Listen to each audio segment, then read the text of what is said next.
Rimaniamo a Trieste perché è stata un po' sconcertante la notizia che è stata diffusa ieri sera. Fermati dalla polizia per sospetta evasione durante una perquisizione al campo nomadi di Trieste, a 24 ore dall'arresto per rapina aggravata e lesioni, hanno snocciolato sotto gli occhi increduli degli agenti i verbali di scarcerazione emessi dal GIP.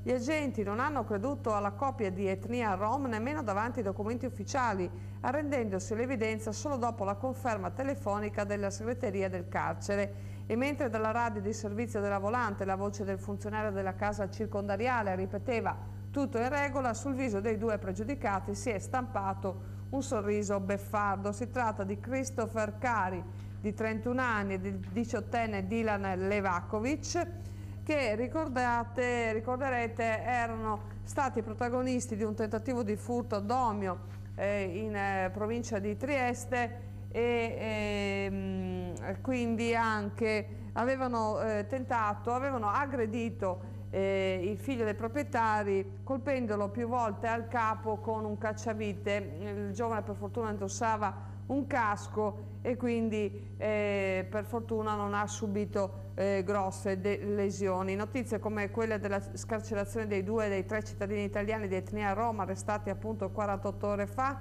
devono soltanto rafforzare la convinzione negli operatori delle forze dell'ordine in generale, in particolare della Polizia di Stato di Trieste, che il lavoro che si svolge quotidianamente al servizio delle istituzioni della cittadinanza è sempre e comunque apprezzato. Questo il commento del segretario regionale del sindacato del COISP Friuli Venezia Giulia, Maurizio Iannarelli, però insomma l'amaro in bocca per questa decisione.